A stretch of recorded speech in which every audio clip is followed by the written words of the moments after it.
కుంభరాశి వారు ఈ వారం క్రమక్రమంగా మళ్ళీ పరిస్థితులన్నీ కూడా చక్కబెట్టుకోగలుగుతారు. ఆందోళన, ఒత్తిడి కొంతమేరకు తగ్గిపోతుంది. అవకాశాలను కూడా ఈ వారం అందిపుచ్చుకోగలుగుతారు.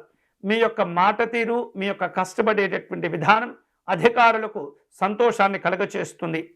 అందరినీ కలుపుకుంటూ వెళ్ళే పరిస్థితి వలన ఎన్నో రకాల సమస్యలను కూడా మీరు అధిగమించగలుగుతారు. పనులు త్వరితగతిన పూర్తి అవుతుంటాయి. అయితే ఖర్చులను కొంత మీరు నియంత్రించుకునే ప్రయత్నం చేస్తూ ఉండండి. విలాసాలకు విపరీతమైనటువంటి ఖర్చులు చేయటం మంచిది కాదు. ముఖ్యమైనటువంటి పత్రాలు, రసీదుల విషయంలో ఎప్పటికప్పుడు కూడా మీరు జాగ్రత్తలు తీసుకోవాలి. దూరపు ప్రాంతాల నుండి వచ్చినా అందుకున్న కొన్ని ఆహ్వానాలు మిమ్మల్ని ఆలోచింపచేస్తూ ఉంటాయి.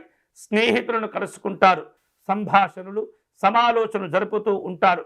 తెగిపోయిన లేదా దూరమైనటువంటి బంధుత్వాలను తిరిగి మీరు కలుపుకొనగలుగుతారు.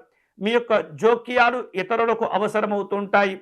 ఉభయులకు నచ్చినటువంటి సలహాలు మీరు ఇచ్చేటటువంటి ప్రయత్నాలు చేస్తుంటారు. వివాహ ప్రయత్నాలు కలిసి వస్తాయి.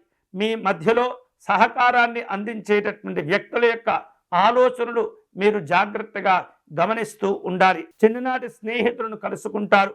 అలాగే గత అనుభవాలను దృష్టిలో ఉంచుకొని అన్ని విషయాల్లో జాగ్రత్తలు తీసుకుంటూ ఉండాలి.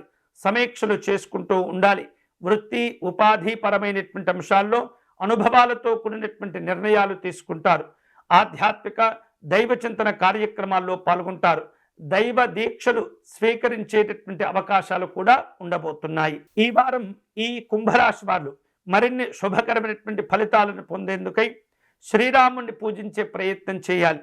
స్వామివారికి అర్చన నిర్వహించి వడపప్పు, పానకము లేదా పెసరపప్పుతో చేసినటువంటి పొంగలిని స్వామివారికి సమర్పణ చేయటం ద్వారా ఎన్నో రకాల శుభ ఫలితాలు మీకు కలిసి వస్తాయి.